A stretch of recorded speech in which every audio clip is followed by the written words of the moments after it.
evening, ladies and gentlemen. Welcome to another edition of Bring the World Home, a production of the Returned Peace Corps Volunteers of Hawaii.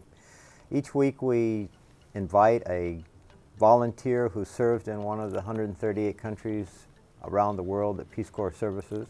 Today we have a very interesting guest, Ted Padova, who served in Venezuela from 1966 to 1968. I want to welcome you to the program. Welcome to our humble Thank you, Chip. attempt to share You had the to world. say what year I joined, didn't you? Well, that was the same year that I'm in service in Malaysia, so I think we're two peas in a pod. Takes us back a ways, yeah. Some of our chatting before the program really reinforced that idea with me. One of the things that we always do, Ted, is we show our guests that we're out here in the middle of the Pacific in Hawaii.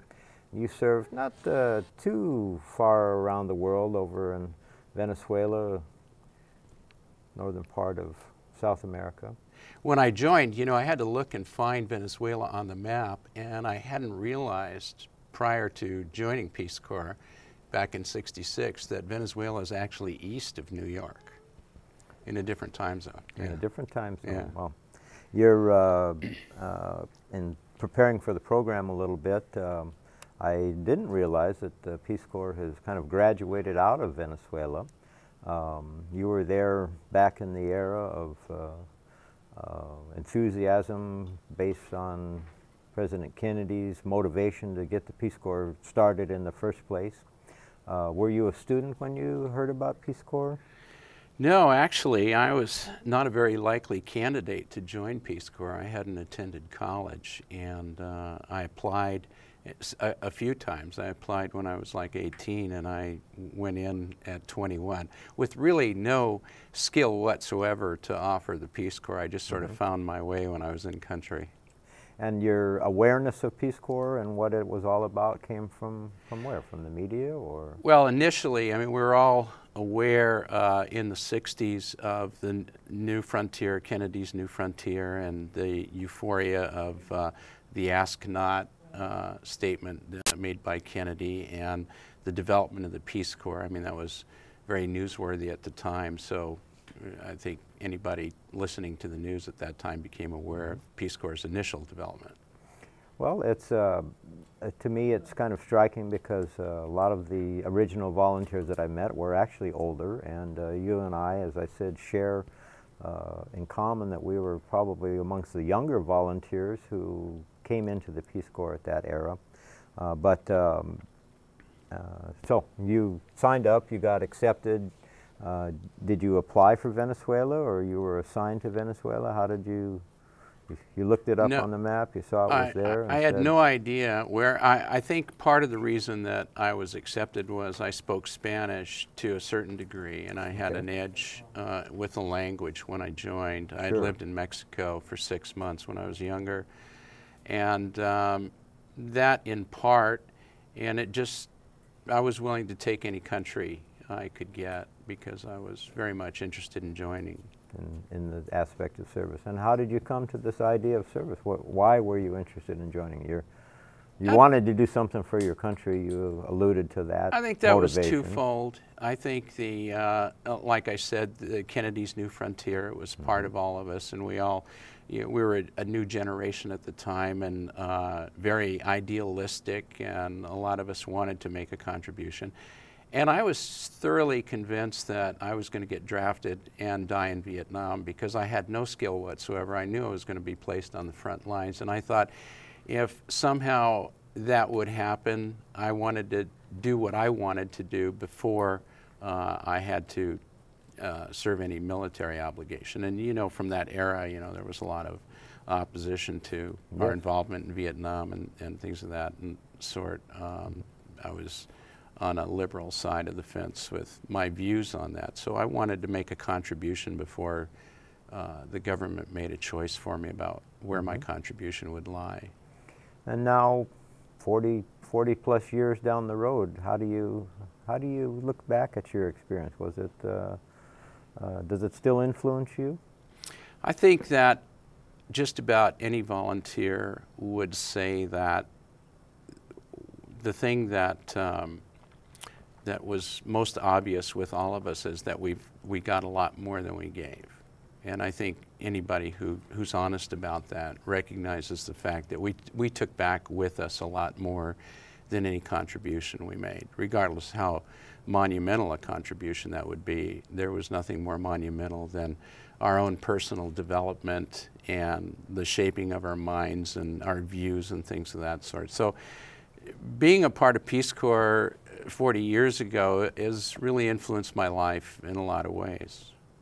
I can imagine. I would have to make the same statement myself. It's was contrasted on a recent program that we had where I had a opportunity to chat with a volunteer who had recently returned from his service, a young man, and one of the things that we had talked about that I'd like to bring up with you was the aspect of training. My training was in a university setting. I had very little exposure to the country itself in country. When I got there, I got to my assignment and proceeded and felt quite prepared to do so. His statements were different than that, and you had shared some ideas with me. Can you share that with our audience? About the training? Well, I was like and you. The results of the training, how you felt that prepared you. Sure. I also participated in a university program. I attended Kent State University in Ohio in the early 60s, and or mid 60s, and then we did field training in Puerto Rico for 3 weeks. And a major focus of our training was to teach us to work in unstructured environments, to be self-directed and take initiative. And one of the things that I remember most about training is we had all arrived and only had been in our training program for 2 days, and we were told to report to a class that we had scheduled on like the 3rd day, and there were 46 volunteers assembled in this room, and there were no staff there. And we spent an hour and a half amongst ourselves talking about the kinds of things that we wanted out of that particular class. And at the very end of the class, the staff came. And I think they were somewhat impressed by the fact that we took that initiative, but we kept being bombarded throughout training about how to be self-directed and develop initiative. And I think that's been really a major influence on a lot of things that I approach in life today. Self-direction is something that can be learned? Yeah, sure. Sure. I mean, it was very intense in our program, and it was certainly something that helped prepare us for life. And I will point out to you one other thing that was very interesting. We used to have our shots on Friday afternoons, and just right after shots we would have physical education and swimming. And the one thing that I learned out of Peace Corps is that if I ever get a typhus or a typhoid shot, which almost makes your arm want to fall off. The pain lasts for a long time. Right after that shot, we learned how to do survival in a swimming pool where we would unclothe ourselves.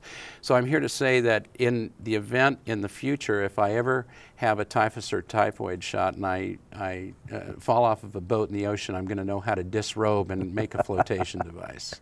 Well, that's a great aspect of self-direction, I guess. So that was one of the aspects of training I'll never forget.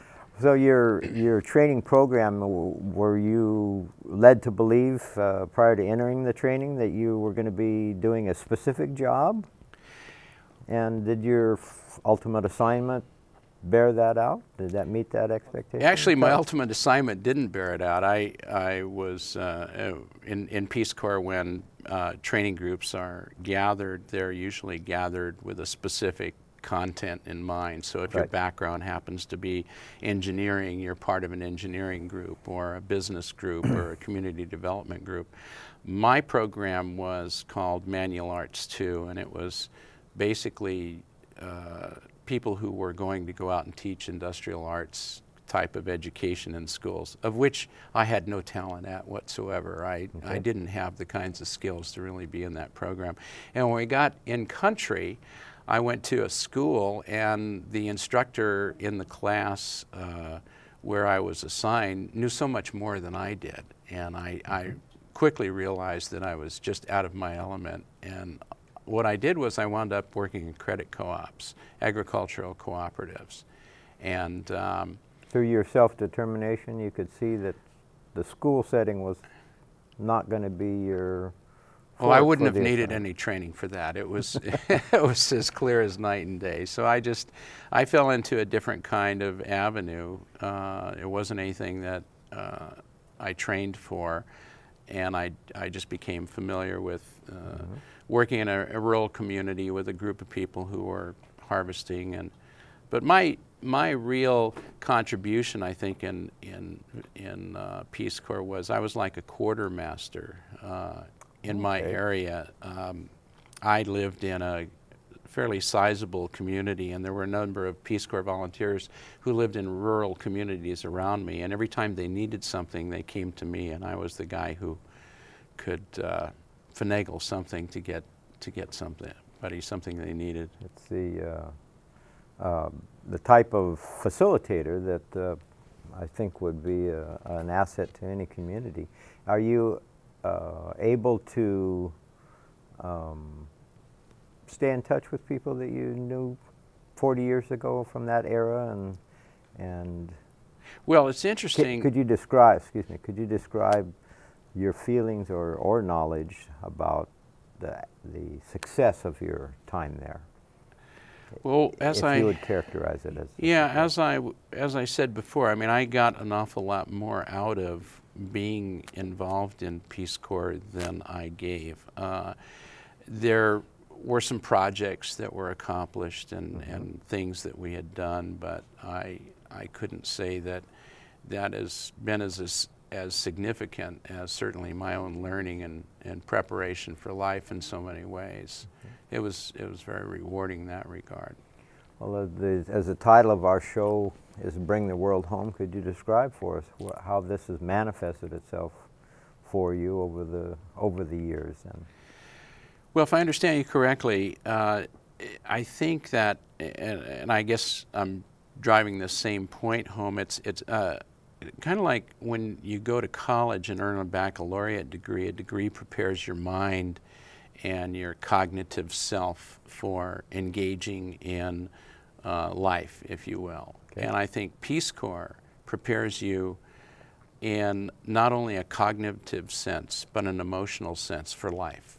Okay. And it's a kind of preparation that is as good as and equal to a collegiate education, and sort of makes, in my case, I would say, a whole person. And you know, one aspect of this show is to hopefully encourage people or to explore the idea of going into some kind of volunteer service, perhaps Peace Corps, perhaps some other program that has come along since then. And again, I would like to take a moment to contrast your training and the results of your experience with some recent guests that I had who felt that their preparation would have been better if it had been different.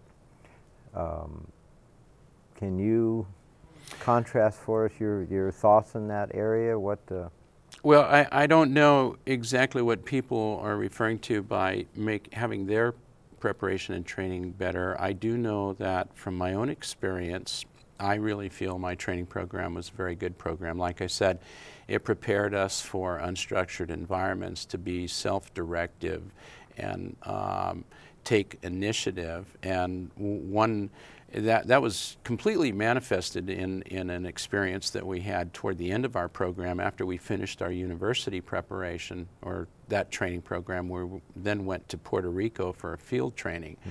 And there were 46 of us, and we were all gathered in a meeting room. The day we arrived in San Juan, Puerto Rico, we were given a slip of paper with the name of the site we were assigned to, and we were told to go out and find a home to live in.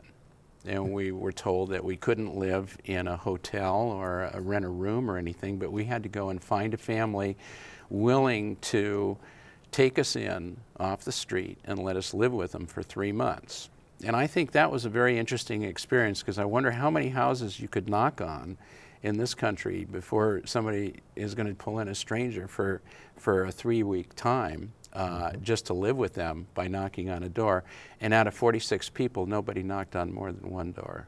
Huh, that's an amazing. And everybody did it, you know, I mean, it took the initiative, but I think a lot of that relates also to our preparation and training, because we were taught a lot of cultural skills and being culturally sensitive, understanding our host nationals, doing things that maybe as we travel around the world, we take a different view of travel and getting around, and all of that is certainly excellent preparation for whatever you do in this life.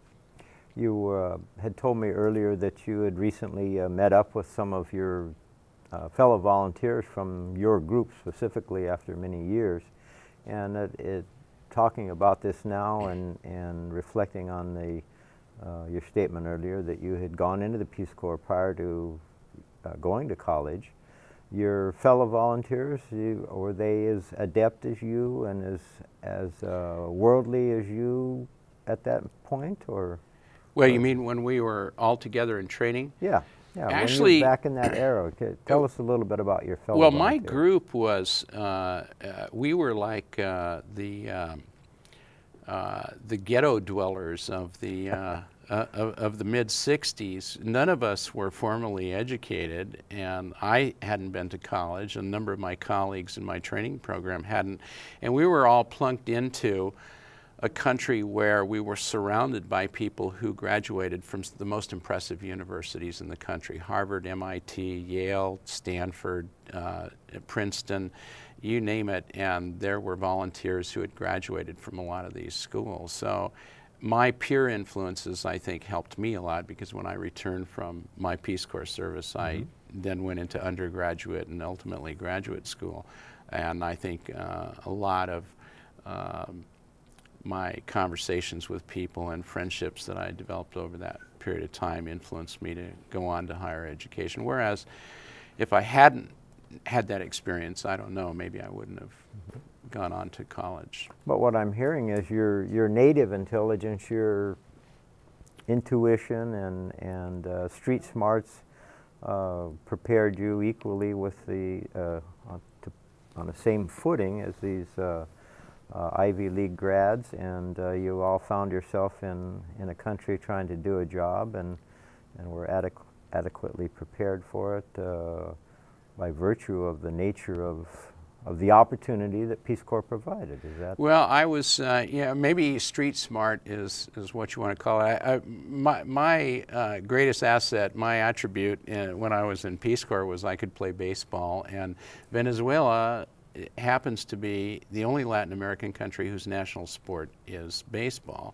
And so I would play on a team with a number of people from Public Works Department and a number of government entities, and I got to know everybody. And so when volunteers needed to get cinder blocks to build a schoolhouse or something, you know, I'd play baseball and play dominoes after the game and drink beers with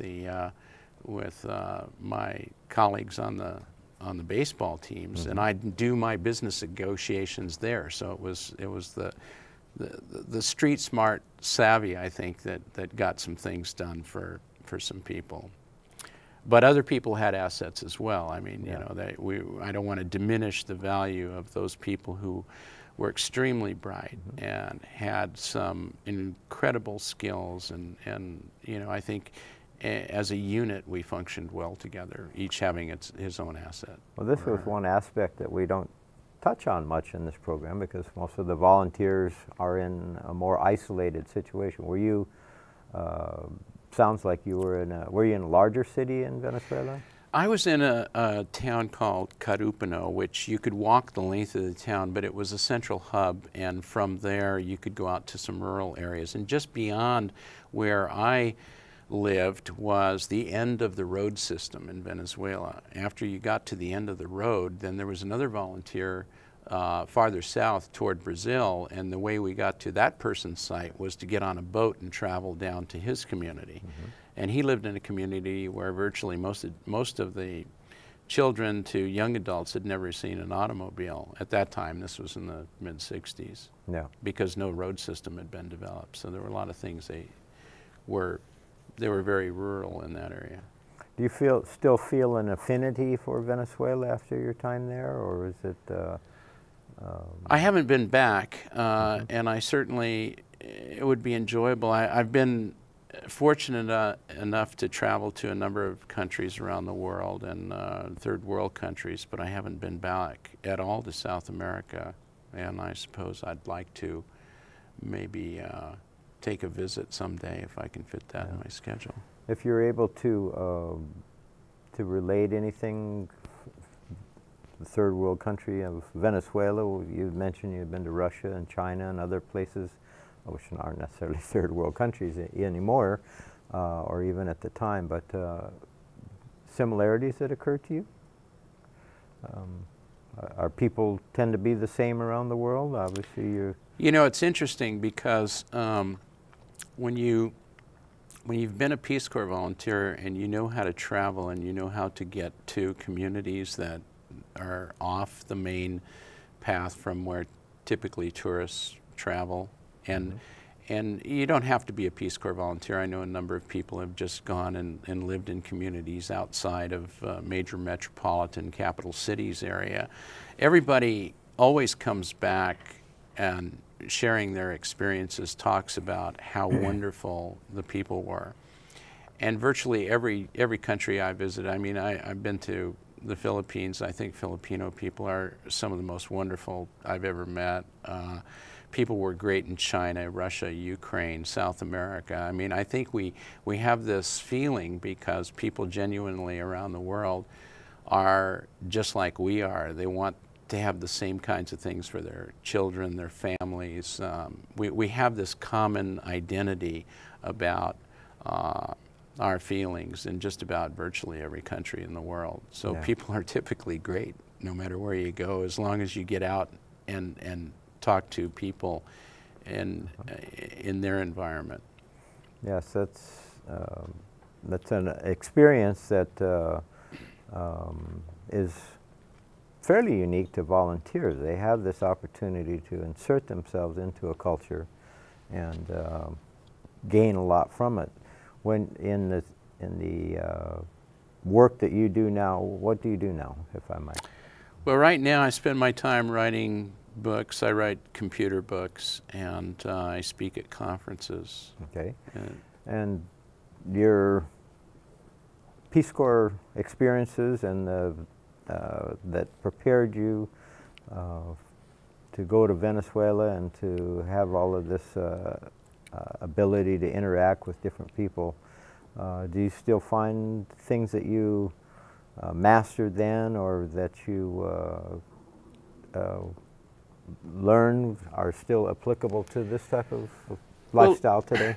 There were, when I went to Russia the first time, I initiated that contact, and I wanted to go, and after Perestroika in '91, and then subsequently several years after that, when Russia was opening up to visitation, tourism, and things like that, I really wanted to go, and I initiated contact via the internet with some scientists who work at a scientific institute.